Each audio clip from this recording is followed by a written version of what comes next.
Mike Corey. Mike has a really interesting background. He is, of course, with the league, and he is the Aries guru. Got a really varied background. He's been a ham for a long time, but I'm going to let you hear from him about his background. And we're pleased to have Mike Corey KI1U uniform with us today. Mike?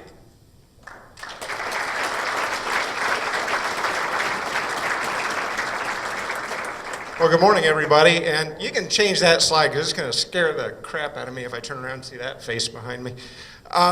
Good morning. And one of the things that, which I will say, I'm really glad I got a wireless mic. I tend to move around a lot.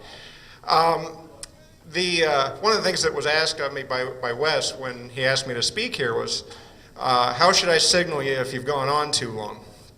And I said, well, I'll tell you the same thing I told Lauren Clark, who put together the donors reception at Dayton, which is where I gave this talk before. I said, just appeal to my Irish roots. Wave a can of Guinness and I'll stop in mid-sentence. He told me this morning, though, he couldn't find a can of Guinness, but he found an ocarina. And, no, there it is.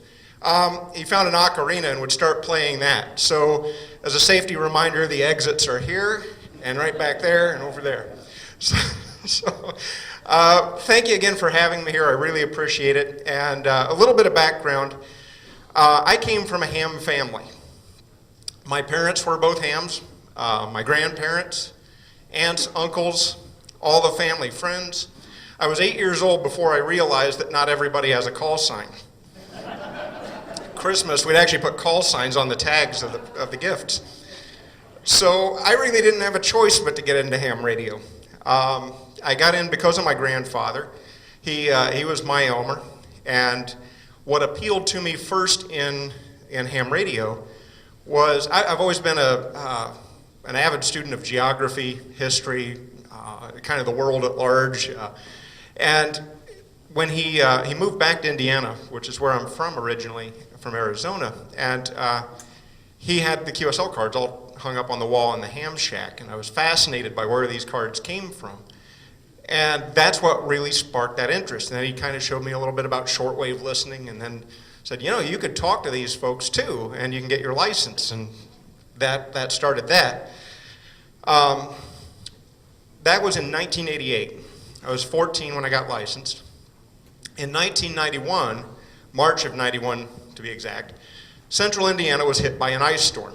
And I think everybody here is familiar with how much fun an ice storm can be.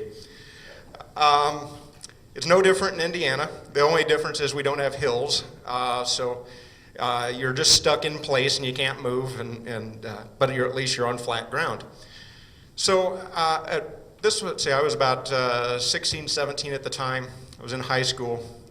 And I had just recently passed my technician exam, and I had heard about Aries, and I said, I think I want to give that a try. I haven't done that before. And I went to the local EC, and I filled out the application. I gave it to him, and he looked at me, and he says, absolutely no way. You're too young. You don't have enough experience. Not on my watch. All right, rejected. Then the ice storm hit. They desperately needed a ham to go to the EOC to run the net. Very few people could get out of their house, and I lived 3 blocks from the EOC. Guess who they called? Now the funny part was, I was told going in, you're only going to have to do about a 4-hour shift. We'll get somebody in to relieve you. Now, I think most of you know that's the biggest lie you could ever tell somebody. 36 hours later, my relief showed up.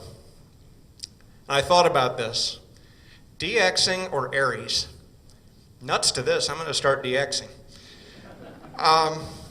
Fast forward a few years, I ended up starting, after college, I started a career in law enforcement, particularly public safety communications, and did that for 10 years before doing this. For some reason, I'm convinced that there's something about hams where your brain does not really gravitate towards common sense a lot of times. I just had 36 hours in an EOC, and what do I pick as a career? Public safety. But as it was, I enjoyed it. I learned a lot from my experience there.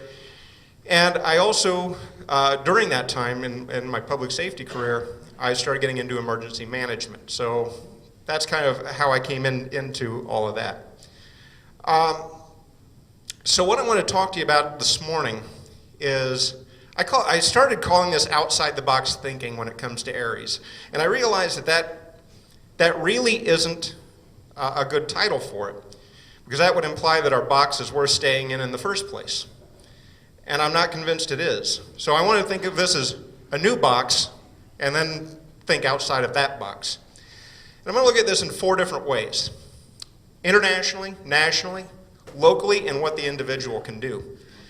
Now, I make a few presumptions in giving this. One is, I don't believe in walls in the amateur radio community.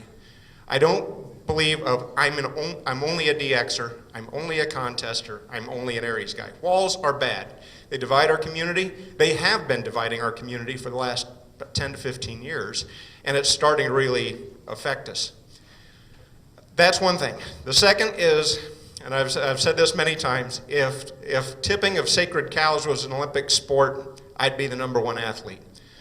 I don't approach anything as though it can never change. And we're very fond of that concept in amateur radio. You think, how long has it been since Aries was updated? NTS, never updated since its beginning. The fascination with boat anchor technology. There is a very strong hold on our past and a high reverence for it, but that doesn't always work well when we're talking about what we provide to the public, to our communities, and to our nation. So I'm going to start off with the international side of things. We've had a lot of lessons learned on this in the last few years, really going back to the earthquake in Haiti, more recently Typhoon Haiyan, the Nepal earthquake. And the one thing that we have seen over and over again with these is that for amateurs that have an interest in the discipline, and I prefer to call each of these areas disciplines, the discipline of public service.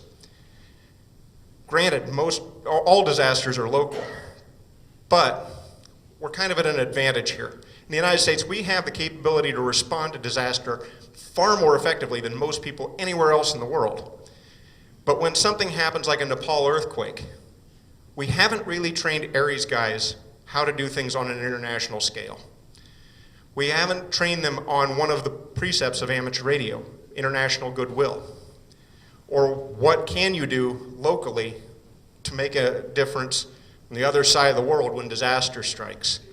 And we need to start doing that. And this really got brought home during the Nepal earthquake when a local ham in Massachusetts called me up and he said, I know there's a net going. He goes, I've been doing Aries nets, Skywarn nets for years.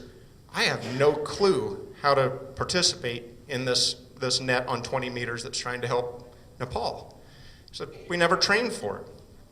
Just jump in and start doing it. We know that's not the way to approach it. We have to start looking at it. And the DX community is the community to help Aries guys learn this skill set. Learn the importance of going to other countries, setting up amateur radio there, setting it up so it's sustainable. Working with our international societies, learning from them. The Chilean Amateur Radio Association is a fantastic resource to learn about earthquake response in amateur radio because they deal with it so often. So we have to start looking at opportunities to get one community within amateur radio to teach another, particularly on the international level. We've also seen a problem with getting amateur radio response into places like Nepal and the Philippines. Logistically, it's nearly impossible to send equipment to help out somewhere. In the Philippines, we received a request from PARA, the Philippines Amateur Radio Association. Couldn't do anything with it. We couldn't send equipment. We don't have the logistical resources to do that. And although we've got many national partners through National VOAD, through federal partnerships, none of them can help get a pallet of amateur radio equipment to the other side of the world. However, that doesn't mean that there aren't resources that we can explore. on the international scale, ITU, the International Telecommunications Union, currently meeting in Geneva right now, and hopefully we may get a little extra spectrum from that meeting. They have cached equipment staged all over the world for disaster response. It includes satellite phones, satellite internet, laptops, routers, no amateur radio equipment. And we've posed the question to them, we're going to pose it again formally, I think, next year. Why not?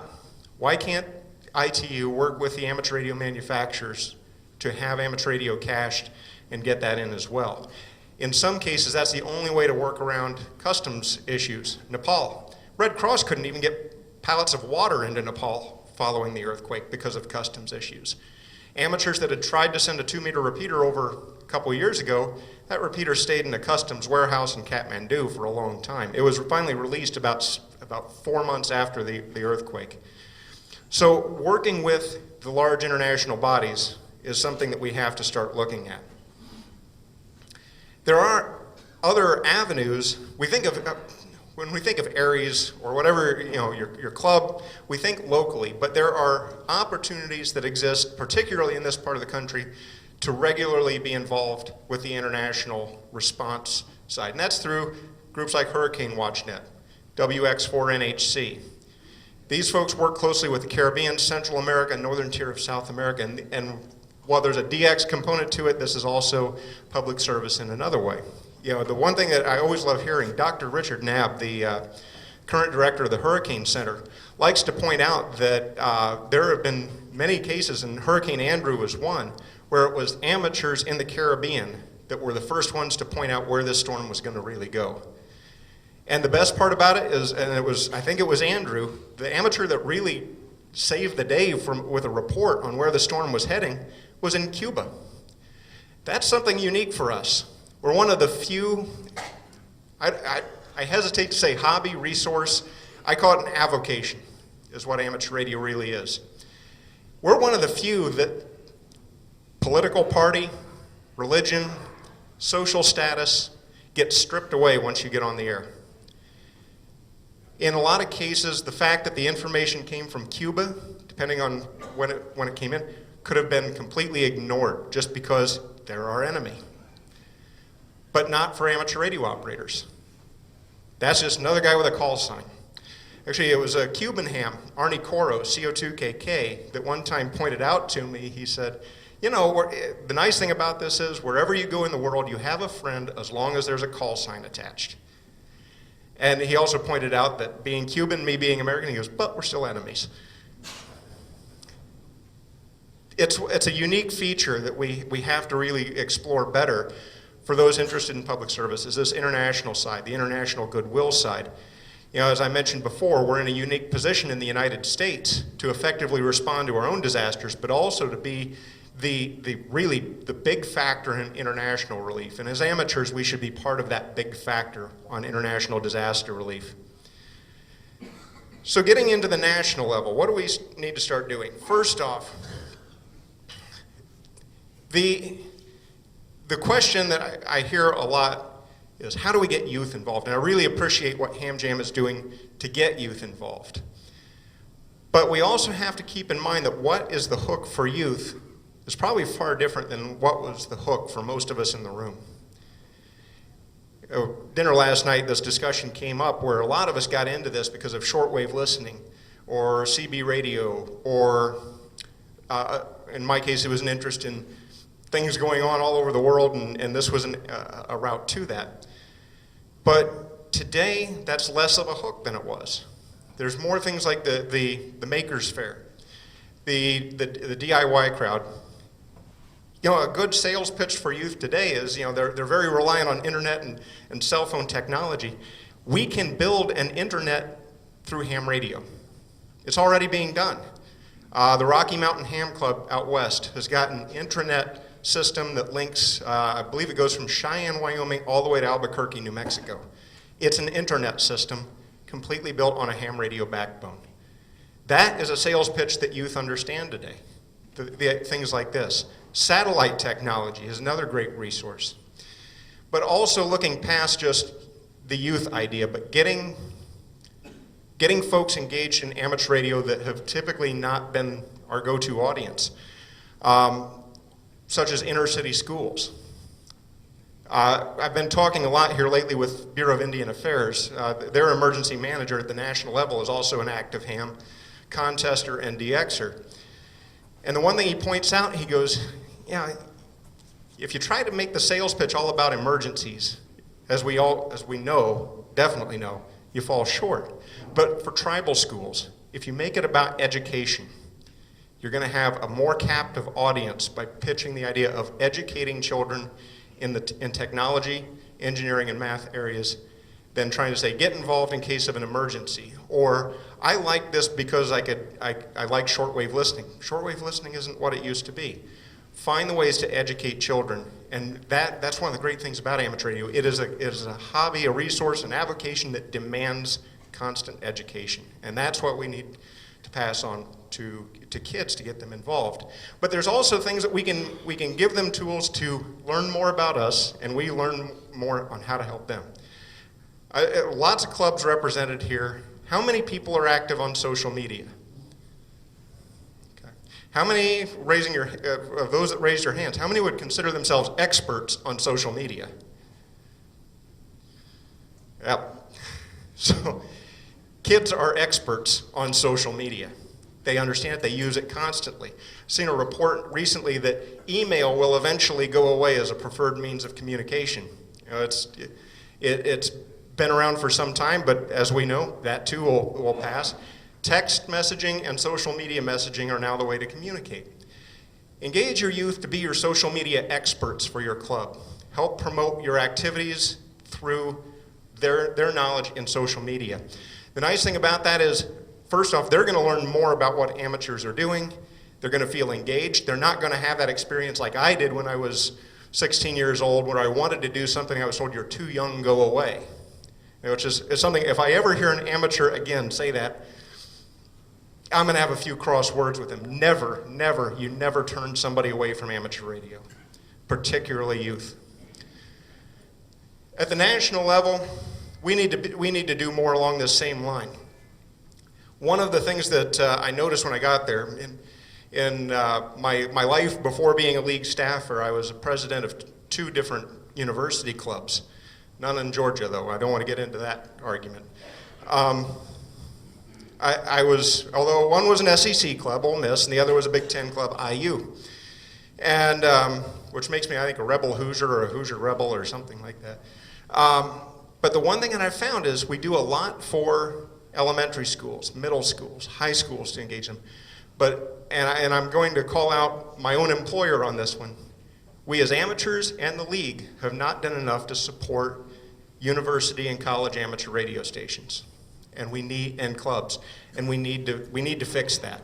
I've been a big proponent of the idea of if you've got a local club and there's a college club nearby, adopt them. Make them your sister club, and help promote amateur radio on the campus. This is a prime time, particularly from the public service side. College students, what really gives them that valuable real-world knowledge is getting engaged with the local communities. And what better way to do it than partner up with an amateur radio group that's working parades and marathons and the occasional, maybe a local severe weather response or something like that. Get those clubs and those students engaged in what you're doing. One of the other problems that I'm seeing at the national level, and I think we may be on the road to fix this. Now, I approach this with a thought in mind that if you give a ham an acronym, it's like giving him his gang colors. It can be dangerous. It starts turf wars and that sort of thing. And of course, we've got more acronyms than we know what to do with, particularly in the public service area. Although I think realistically, DX clubs have got more acronyms than the public service side do, and contest clubs. But you have Aries, Mars, 2 varieties now, down from 3. Races, which isn't really an organization, club, or program, it's just a set of rules, but in some areas it's become one of those things. Hurricane Watch Net, WX4NHC, VOIP WeatherNet, and so on. Very rarely have any of those organizations at a national level worked side by side and cooperated together. locally, folks may wear a couple different hats. You may be an Aries member, you may be a Mars member, you may be part of a Saturn team. But at the national level, there's been very little coordination amongst those groups. And one of the things that happened recently was in Texas in June was National Mass Care Exercise. Saturn was a player in this exercise, and they asked a representative from Aries and Mars to be the observers for their role. So their observers were completely outside the Saturn loop, outside the Saturn culture. So, the Texas Saturn team were the players. They were coordinated by the National Program Director for Saturn and observed by Paul English of Army Mars and myself. And during the course of that weekend, we had a great discussion on having those three components working side by side. And it worked very, very well. That we need to do this regularly, not just every once in a while when the opportunity presents itself. So an idea that we're promoting, and I hope it's still in the early planning phases, but I really hope it does pan out. At Dayton next year, we are going to have a meeting of all the program coordinators for these groups. And hopefully it will be an annual occasion. And then following that'll probably be on Thursday at some point. Following that, a forum discussion. They've always had an Aries forum at Dayton, but having a forum where all of these folks are on a panel and everybody has the chance to ask questions. So we're making more of an effort to try to do a national coordination effort amongst these programs. Kind of moving into locally on what we can do. Now, this is where where the focus really has to be, because as we know, Aries as a program is local. Public service is local. Every disaster is local. But one of the biggest challenges we're facing right now, Aries has to modernize. It isn't even a negotiable topic anymore. It must modernize. Aries has not gone through a restructuring, a reorganization, or a program update since about 1974. Now, if you look at other organizations and programs that actively respond in their communities during times of disaster or emergency, they've gone through some updates since then. Some big updates, some smaller, but they've at least made the effort to modernize. We have not. And some of those areas of modernization that are going to be first and foremost that we're going to have to deal with is volunteer intake. That's using a term the Red Cross uses. As an Aries program nationally, I can tell you two things. One is we have no idea how many Aries members there are. And two, we have no way to, or the system to hold Aries groups accountable, the reporting system, does not work. 80% of the sections do not report in on their Aries activities. When I go to a federal partner like FEMA, and they say, how many Aries guys are there? I give them a number, but it's really just a bare estimate. I can tell you that the hard number is there's only 12,000 Aries members in the United States. That would come out to, I think I did the math, something like maybe 300 per section. We know that's not true. This system cannot survive much longer. You can't go into a disaster scenario not knowing who your volunteers are and who is putting on an Aries logo, one of those, representing. When you put on that, you're not representing your local Aries group. You're putting that on, you're representing the league. You're putting that on, you're representing the board of directors, the section, your local Aries group, your clubs. And honestly, it says amateur radio right at the top. You're put that on, you're representing amateur radio operators. And we have no way to know who's doing what with that logo. So that has to be fixed. Along the lines of these kind of changes, we understand change is uncomfortable. There is much wailing and gnashing of teeth. And typically, out of every change, a new group starts up. And anybody that's been involved with clubs know that. The old saying is, where you have 3 hymns, you have 2 clubs. And one of the, I gotta tell you a little side story to that, just so you know, we're not the only ones that that have that problem. A little side story from activities in my non-work life. I'm involved with Episcopal Relief and Development through the Episcopal Church in the United States. And I do a lot of coordination at diocesan office and local parish level. The local parish rector asked me to lead an evening service one night.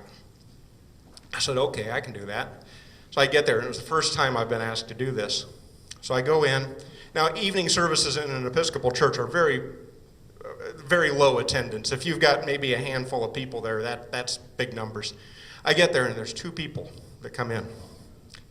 2 people, so me and these 2. First guy that comes in, a guy named Jim. Jim is very old school. Now, in the Episcopal Church, there are old school high church types, and then there are the progressives. And then there's everything in between. Jim's very high church. Can't stand any of the changes that are going on. Why can't they just leave it alone? I like this when it was done this way. Why are they doing this? All right, he takes a seat. Lady comes in, Janet. Janet goes, I really love how they're shaking things up and doing things differently. And I hope that they do more of that. I thought to myself, I said, good grief, I got a congregation of 2 and they can't get along. So ham radio is no different. It's the same in many organizations. But we have to change the way Aries does business, plain and simple. And we know that there is going to be challenges. There's going to be people that are unhappy. But the thing is, we have to put the focus, and this is why you'll always hear me say public service or a partner organization, not a served agency. And the reason is the actual customer that we're dealing with is our neighbors, our friends, our communities. It's not the Red Cross, it's not emergency management. We work through them, but the ultimate customer is the public. And we have to put the focus on what we do back on our service to the community. Do you honestly think that the FCC allows us to have billions, if not trillions of dollars worth of spectrum so we can hang a certificate on our wall? Nope. You can do that on the internet. You don't need spectrum to talk to somebody on the other side of the world. We have this spectrum because of what we do for our country, our state, our community, our neighbors, and the youth as well.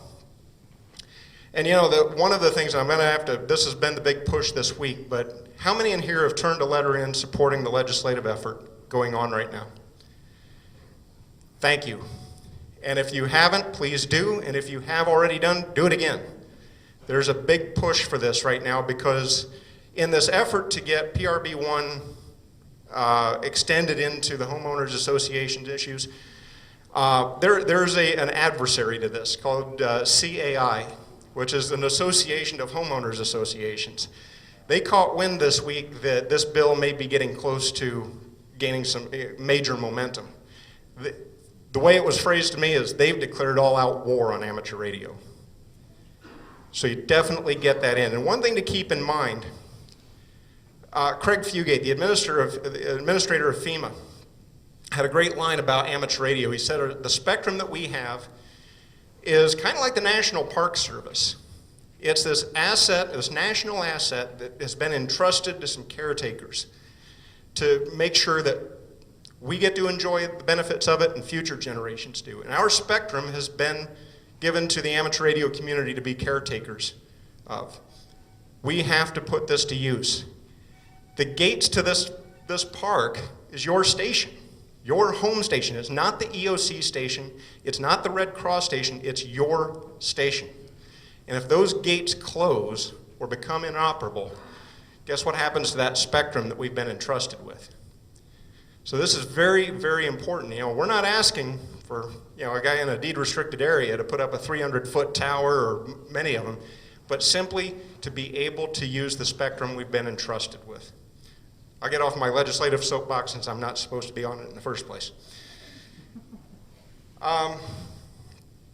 The other thing that we have to look at in this change, and the change really starts at the local level, and I've already hinted on that, is know your customer. We've put the focus on serving particularly emergency management, some areas Red Cross, National Weather Service. Those tend to be the three biggest customers for amateur radio. And again, ultimately the customer is the public. But one of the areas that we have missed out on is the VOAD community. For those that don't know, VOAD is Voluntary Organization Active in Disaster. So if you can think of any organization that has a disaster response component, from Red Cross being the 800-pound gorilla in the room, all the way down to something like the Tzu Chi Foundation, which is a Buddhist response program in Southern California. These are all VOADs. About 3/4 of them are faith-based. At the national level, they're organized as National VOAD. They actually met here, actually in Alpharetta just last week. And I was down here for that. I wish somebody would have given me a reason to just stick around. I wouldn't have had to fly back to Connecticut. I could have just hung out here for a week. But 61 organizations. 5 have a communications plan. The rest of them, you know what their communications plan is? This'll work. That's it. That's all we need. And I hear from them when they do a disaster response. Bill Driscoll from Nechama Jewish Response to Disaster called me up right after a tornado outbreak, what they call the tri-state area, Ohio, Indiana, and Kentucky. And he said, geez, I wish I would have called you. I said, why? He goes, we couldn't talk. He goes, cell phones didn't work. He goes, and then they tell us that even on a good day, the cell phones don't work in the area we were working in. So yeah, you should have called me. They don't think that what you are used to using will fail. I mean, you think of a cell phone company. A cell phone company's gotten to sell you a phone saying this will work most of the time. They sell it to you, it'll work all the time, and people buy that, including disaster responders. So roughly 56 organizations are potential customers for amateur radio. If you're a member of a church, a synagogue, or temple, chances are there is a disaster response component to your place of worship. Be engaged in that. Get involved. Bring amateur radio into an area that may not have it. We need to also look at training, and this is something I'm a big proponent of, training and constant training. The league, I came on board 10 years after the EC1, used to be EC1, 2, and 3, now it's EC1 and 16, came around. And I looked at this, and I was an academy instructor before coming to the league, and I went, what a mess. I mean, first of all, we're training people to do a skill set they should already know how to do. We're training to the people that we went out to and said, get your license in case there's an emergency, and then they never pick up a radio. And we're training to that level. Honestly, public service communications work is not for everybody, and it really demands the best amateur radio has to offer to do this. It isn't I can save the world with an HT and a technician license. We've put the promotion on the simplest way to get involved with public service, and that is not helping us. From a training perspective, we actually have to take a step back and look at what makes us as amateurs an asset during a disaster. And it's the skill set we bring in. We don't learn those skill sets through a book. We don't gain them by participating on a QRZ forum. We gain them by getting on the air, being engaged in amateur radio activities on a day-to-day basis. Now, there's a saying that somebody at headquarters used to use is, what's the most important piece of paper you'll ever get as an amateur radio operator? Most people say your license. Now, that's the second most important. First, QSL card, because that shows you did something with your license. We have to train to the point that we tell folks, you have to be involved in amateur radio to be an asset during an emergency or disaster. If you think you're going to be an asset during a disaster and you've never picked up a microphone, you've never touched a key, you've never gotten on a digital mode, that's a mistake. It's the same as saying, we have a fire extinguisher somewhere. I don't know where. We've never tested it. We don't even know if it works. We've promoted that thinking within amateur radio, and that is a huge mistake on our part. The second side to training is recognize the capabilities we have as a community. I've looked at the situation at the league, and we don't have educators on staff. We don't have training specialists. I mean, I've got some experience as an instructor. Ken Bailey, who's the emergency preparedness assistant, was a school teacher for a little while, but we don't have specialists in this area. Yet we're trying to develop training programs that we want to be nationally recognized, but we don't have the experts working on them. But in reality, the training does exist, and we have to turn our thinking a little bit upside down here. The training exists at the local level. It starts with the Elmer. It starts with the licensing team. That's where the training starts at. You know, one of the things I've been trying to promote, and we've got issues with a website, surprise, surprise, on developing a repository for training developed at the local level that is really, really good, and making it available nationally through the league's website. The experts in training are in this room right now. They're not at headquarters. I'm not saying we're complete dummies in this area, but the bulk of the expertise is out in the field, and we need to start tapping into that resource. Additionally, when it comes to training, we've run into a problem with ARIES. If you were a volunteer with Red Cross or Salvation Army or Southern Baptist or any organization, as a member, we'll stick with just members for right now, you're required to complete a certain amount of training. If you don't complete it, you don't get to play. If you want to lead, you're required to complete even more training. And no matter who you are required to continue training, to keep up with standards. And I have got no patience, I've heard it many times. Well, I've taken all these courses. The best way to get me to ignore you, if you ever have to email me, is don't give me your resume to start with. Because that tells me I don't want to learn more. I've done all this, I'm good. The problem is in disaster response world, you adapt or die. It's a constant case. You have to keep training to improve. But for ARIES members, there are no training requirements.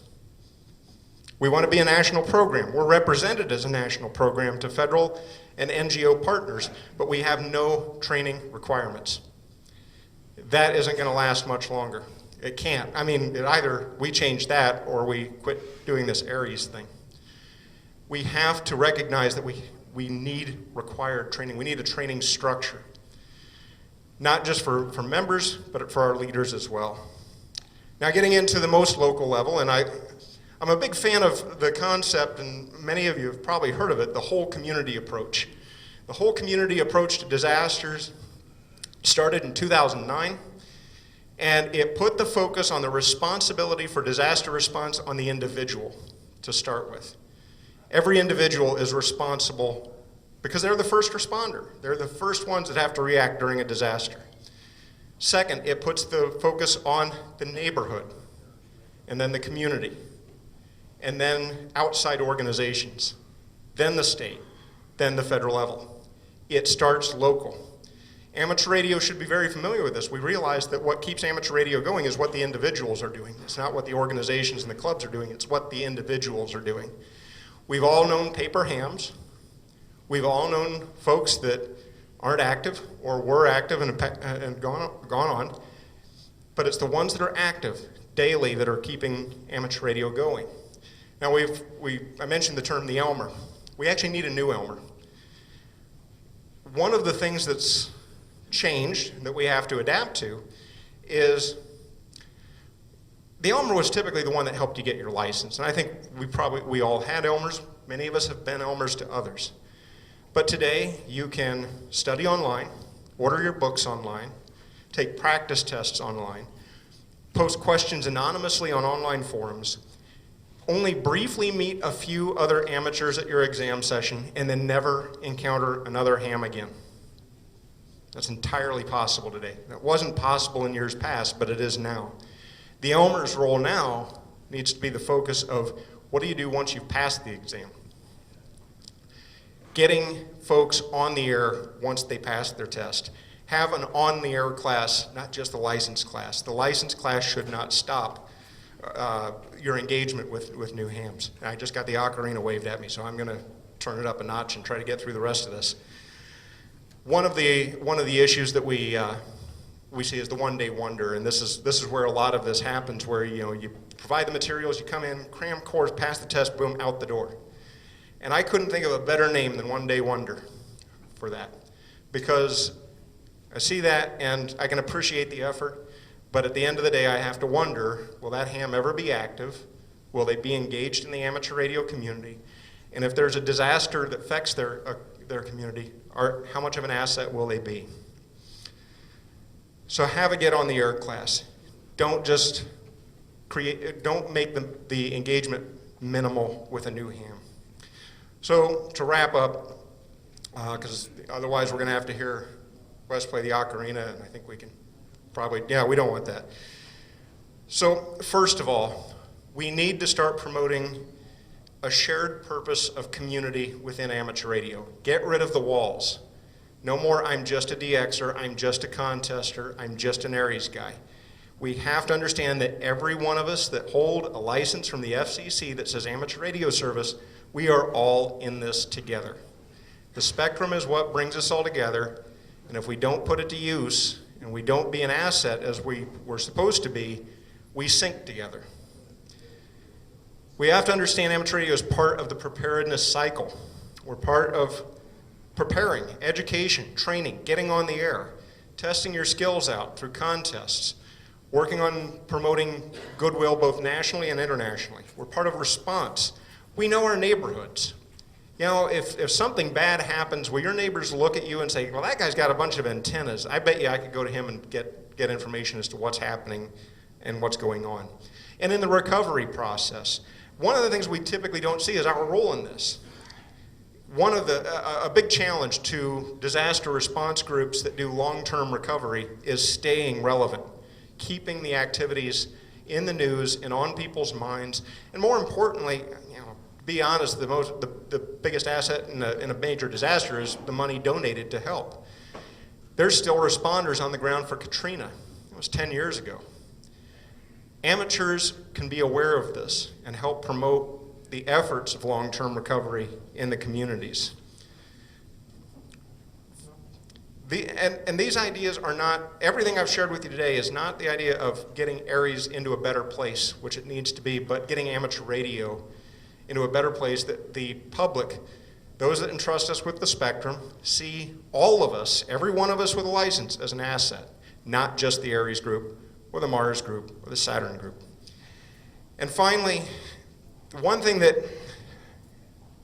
I often think about, what has kept me engaged in amateur radio all these years, 27 years or so, and I look at and I think of the amateurs that I know and the ones I particularly respect and admire, and it is what really keeps us all engaged is a sense of passion for this. As I said in the beginning, I grew up with it. It's been part of my life since the day I was born. My first date, and I was a year old, So I remember heroin. It still looked as bad as it does today. Those that have been there know. Passion is at the heart of amateur radio, and volunteerism is at the heart of amateur radio. Every single one of us in here with a license is a volunteer. None of us had to get our amateur radio license. We did so because of a passion. It may have been a small spark that may have turned into a roaring inferno, but there's a passion inside of us that recognizes the amateur radio service as the best avocation in the world because of all that it offers. The opportunity to serve the public, to educate youth, to promote international goodwill. All of those things you find in 97.1. I think it's 5 different components of the amateur radio service. All of those are at the heart of what we do. And finally, and because I think he's warming, he's starting to purse his lips, thank you for what you do, because you are the heart of amateur radio. You're the ones that are out there every day promoting amateur radio, recruiting more into it, and you are the volunteers that get the work done. And I deeply appreciate what you do for amateur radio on a day-to-day basis. Thank you again for having me. Thank you to Neil for putting me up for the weekend. I definitely appreciate that. It beats sleeping at the airport. I tried that. But thank you again, and hope you enjoy the rest of the day. Thanks.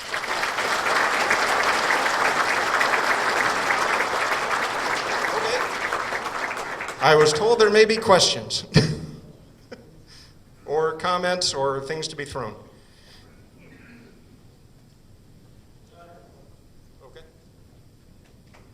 I particularly like the idea of having a get on the air class for new hams. I know we get these new hams in the clubs. They go to our ham crams and they get their tech licenses, and we turn them loose on the repeater with an HT.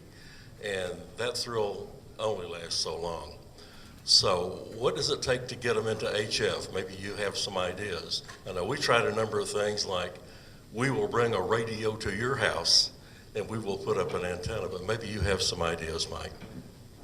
So a couple of things that I did with the club in Mississippi for this was, one was contests are great ways. There are some contests, QSO parties particularly, where you can take a more low-key approach. And those are great avenues. When I was in Oxford, one of the things that we would do, since warmer weather lasts a little longer in the year there than it does in some parts of the country, is set up field day style for a contest. We set up for CQ Worldwide, WPX, and did kind of a teaching moment through that. And the other area is, I'm just drawing a blank. I had another one. One area that you can do is offer little challenges for some of the new hams that are starting to show some budding interest in it. Give them a little bit of a challenge. Go out, buy a gift card to Applebee's or something, and say, okay, whoever can get to this amount, and we'll show you every step of the way. You're always going to have an Elmer with you. And finally, I can remember some years ago, Ducey Island, when they were on, and I think anybody that had a wet shoestring and 5 watts could work Ducey Island during that expedition. We had a bunch of the new hams that had just passed their exam. We set up a station. We said, okay, here's how a pileup works. Here's how an expedition works, and we'll teach you along the way. And we ended up sending a group picture of about 5 new hams to some of the operators from Ducey Island to show them that we're to get new hams involved. So there's any way, like a contest, expedition, are great ways to do it. Okay, thank you, Mike. Thank you very much. Part of helping us out with Ham Jam is you get this beautiful plaque commemorating the event. Now, there's not that many of these in the world, especially with your name on it. But so. Give it time. The Chinese will start counterfeiting. Oh, okay. But you can put this over your desk in your cubicle up at the ARRL, and you can tell them what a fine bunch of characters we have up here. And maybe this will take your mind off Oxford, Mississippi, where we all know nothing goes on there. So, Mike, thank you so much. I enjoyed your talk.